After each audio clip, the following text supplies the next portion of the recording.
June 6, 1944, the largest combined land, sea, and air operation of all time, was launched from bases in southern England to liberate Europe from its Nazi oppressors. It was called D-Day, the day intended to crack the wall of Hitler's fortress Europe. Hundreds of thousands of soldiers from America, England, and Canada massed inside Great Britain, where 16 million tons of supplies had been stockpiled in preparation for this day. The when and where of arrival is not for publication, but the why is common knowledge. Another great influx of American units for the invasion of Europe. When the balloon goes up, these fully trained men will participate in the greatest military expedition in history. One of the most important of the American imports was General Dwight Eisenhower, the supreme commander of the invasion force. Eisenhower, or Ike as he liked to be called, had already successfully led the invasions of North Africa and Sicily. Now the Allied forces were counting on him to do it again. At stake this time was the outcome of the entire war. In effect, the stage is being set for the beginning of the great and crucial test all over the world. I have complete confidence that the soldiers, sailors, and airmen, and all the civil populations of the United Nations will demonstrate once and for all that an aroused democracy is the most formidable fighting machine that can be devised. Eisenhower and his British field commander, Field Marshal Bernard Montgomery, had their work cut out for them. The Germans, under Field Marshal Erwin Rommel, anticipated the Allied plans to invade the Normandy coast of France. At first, the invasion had to be delayed when the worst channel weather in 25 years made a seaborne invasion too risky. Gambling on a break in the weather, Eisenhower ordered Operation Overlord to begin on June 6, 1944.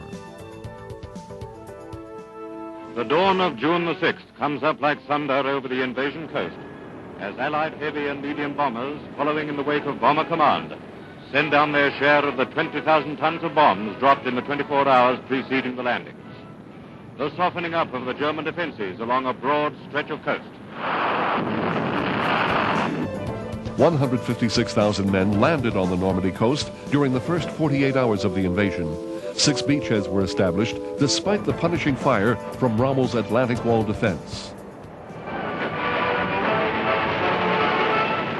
On the beach, plunging waist deep into the sea and threading their way among the steel asparagus tops which project out of the water, the anti-invasion barriers with mines on their tips, one of the devices which was studied long before invasion began. This was going on while Britain breakfasted to the first news of the Allied landings. These pictures take you right in among the men who are putting Dunkirk into reverse, planting themselves on the first bit of French soil to be won back after 4 years.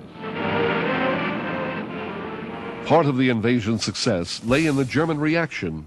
Hitler believed the attack was a feint and thought the real invasion would be east of Normandy. Accordingly, he kept his reserves out of the battle, including his formidable Panzer tank divisions. With Allied air power controlling the skies, the Allies firmly established their beachheads and went on the offensive by June 8th. Tanks begin to rumble ashore as our bridgeheads are extended. Armor for the assault and capture of Bayeux and the heavy fighting around Caen. Stiffening of resistance was to be expected.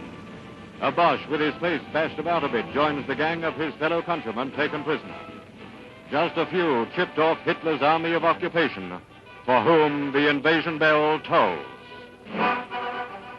With the unqualified success of D-Day, the Allied forces began their push toward Paris. The heroic efforts of the Allied troops on June 6, 1944, would prove to be the beginning of the end for Hitler and Nazi Germany.